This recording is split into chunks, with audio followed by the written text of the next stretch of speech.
নমস্কার বন্ধুরা, welcome to এসটিউনিক sports. তো ইস্ট বেঙ্গল কিন্তু মোহাম্মদ রাশিদকে ছাড়াও অনেক বেশি শক্তিশালী, কারণ ইস্ট বেঙ্গলের সামনে যে কটা ম্যাচ রয়েছে সেখানে ইস্ট বেঙ্গলের লক্ষ্য একটাই থাকবে যে ম্যাচ জিতে নেওয়া এবং সর্বাধিক পয়েন্ট পাওয়া। তাহলে কিন্তু ইস্ট বেঙ্গলের কাছে এখনও সুযোগ রয়েছে পয়েন্ট টেবিলের টপ পজিশনে শেষ করে এই বছরের চ্যাম্পিয়ন হওয়ার। তো রাশিদকে ছাড়া ইস্ট বেঙ্গল কতটা শক্তিশালী রয়েছে, কোন প্লেয়ারদের নিয়ে কি পরিকল্পনা রয়েছে, অস্কারের নতুন কি জুটি আমরা দেখতে পেতে চলেছি আগামী ম্যাচগুলোতে, সেই নিয়েই আমরা আলোচনা করে নেব। ইন্টারেস্টিং ভিডিও হবে, শুরু থেকে শেষ পর্যন্ত দেখো। ভিডিও ভালো লাগলে সকলে লাইক শেয়ার করে দিও, আর যারা চ্যানেলে প্রথমবারের জন্য এসেছো মনে করে চ্যানেলটাকে সাবস্ক্রাইব করে নিও, তাহলে প্রিয় দলের খেলার সমস্ত আপডেট তোমরা এখানে পেয়ে যাবে। তো চলো আর দেরি না করে ভিডিও শুরু করা যাক। তো ইস্ট বেঙ্গল কিন্তু এই মরশুমের প্রথম অ্যাওয়ে ম্যাচ খেলতে চলেছে, যেই ম্যাচটা রয়েছে 11ই এপ্রিল চেন্নাইন এফসির বিরুদ্ধে অ্যাওয়ে ম্যাচ। কারণ আগের যে কটা ম্যাচ ইস্ট বেঙ্গল খেলেছে, প্রথম 6টা ম্যাচ, সেখানে ইস্ট বেঙ্গল 6টা ম্যাচই কিন্তু হোম ম্যাচ হিসাবে খেলেছে। এই সিজনে ইস্ট বেঙ্গলের খুব বেশি সংখ্যক অ্যাওয়ে ম্যাচ নেই, চেন্নাইন এফসির বিরুদ্ধে অ্যাওয়ে ম্যাচ রয়েছে। এরপর যদি আমরা দেখি মুম্বাই সিটি এফসির বিরুদ্ধে অ্যাওয়ে ম্যাচ রয়েছে। এছাড়া বাদবাকি যে সমস্ত ম্যাচ রয়েছে ইন্টারকাশিরও অ্যাওয়ে ম্যাচ, কিন্তু সেটা তো কিশোর ভারতীতে হবে। কিন্তু ইস্ট বেঙ্গল ওড়িশা ম্যাচ সেটাও হোম ম্যাচ ছিল, কিন্তু নিরাপত্তার কারণে সেই ম্যাচটা খুব সম্ভবত অন্য জায়গায় শিফট করা হতে পারে। আবার এটাও হতে পারে যে এই ম্যাচটা ক্লোজ ডোর হিসাবে কলকাতাতেই ইস্ট বেঙ্গল খেলতে পারে। তো খুব বেশি ইস্ট বেঙ্গলকে এই সিজনে ট্রাভেল করতে হচ্ছে না। তো চেন্নাইন এফসি অবশ্যই একটা ভালো দল এবং তারা কঠিন প্রতিপক্ষ হবে ইস্ট বেঙ্গলের জন্য, কারণ ইস্ট বেঙ্গলকে ট্রাভেল করে খেলতে হবে।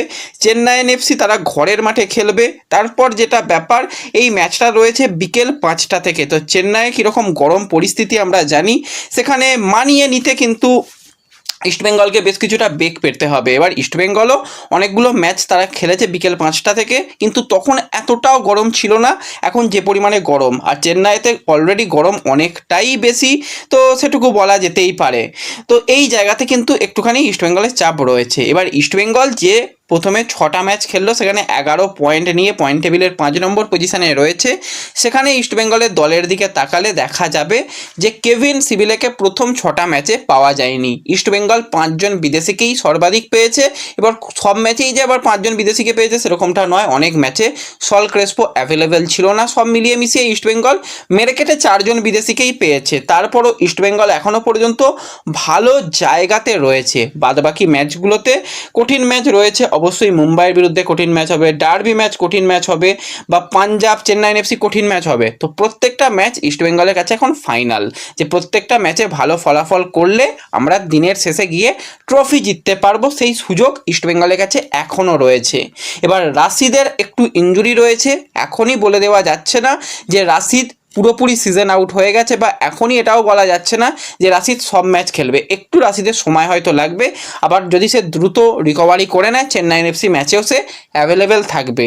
তো যদি কোনোভাবে রাশিদ না খেলতে পারে কিছু ম্যাচের জন্য, তাহলে কি ইস্টবেঙ্গল অনেকটাই দুর্বল হয়ে যাবে? না, ইস্টবেঙ্গল কখনোই অনেকটা বেশি দুর্বল হয়ে যাবে না, কারণ ইস্টবেঙ্গলের কাছে যে কটা ম্যাচ রয়েছে সেখানে জেতা ছাড়া উপায় নেই। তো অবশ্যই সেক্ষেত্রে অ্যাটাক করতে হবে। Attack is the best defence, অ্যাটাকের উপর জোর দিতে হবে। আমরা অলরেডি দেখে নিয়েছি যে খুবই ভালো কিন্তু ছন্দে রয়েছে ইউসুফ এজ্জেজারি। হ্যাঁ, অন ফিল্ড গোল তার কম রয়েছে, পেনাল্টি থেকে গোল বেশি রয়েছে। তো এটাও কিন্তু একটা ভালো গুণ যে প্রত্যেকটা পেনাল্টি থেকে সে গোল পেয়েছে। এখনও পর্যন্ত পেনাল্টিতে তার 100% কনভার্সন রেট রয়েছে, যেটা কিন্তু একটা খুবই ভালো ব্যাপার। ঠিকঠাকভাবে সে যদি বল সাপ্লাই পায়, সে অনফিল্ড গোলও করতে পারে, সেটাও আমরা দেখেছি। এবার যেই প্লেয়ারকে এখনও পর্যন্ত আমরা জ্বলে উঠতে দেখেনি সেটা হচ্ছে অ্যান্টন সর্জবাগ। সেও কিন্তু একজন স্ট্রাইকার পজিশনের প্লেয়ার, কিন্তু দলের ভারসাম্য আনার জন্য তাকে একাধিক পজিশনে ব্যবহার করতে হয়েছে, যেখানে সে মানিয়ে নিতে পারেনি।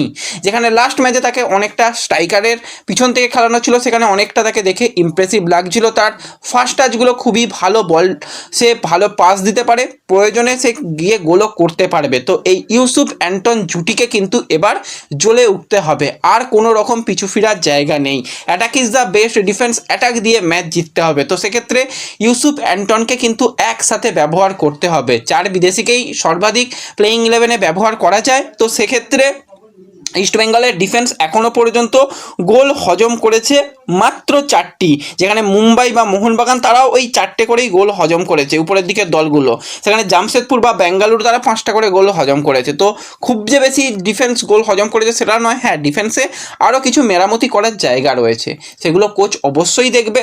হ্যাঁ কেভিন সিভিলে ফিরে এসেছে, তাকে অবশ্যই বড় ম্যাচে ব্যবহার তো করা হবে, কিন্তু ইস্টবেঙ্গল যদি অ্যাটাকিং মাইন্ডসেট নিয়ে খেলতে চায় তো ইস্টবেঙ্গলকে অবশ্যই মিডফিল্ডের 2জন বিদেশি প্লেয়ার এবং আক্রমণ বিভাগে 2জন বিদেশি প্লেয়ারকে খেলাতে হবে। সেই রকম করলে ইস্টবেঙ্গল কিন্তু অবশ্যই ভালো কিছু করতে পারে।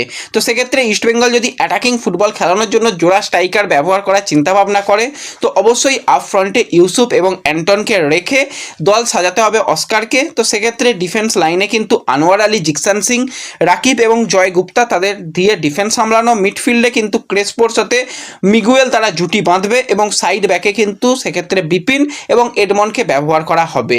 এটা ইস্টবেঙ্গলের জন্য একটা বেস্ট প্লেইং 11 হতে পারে।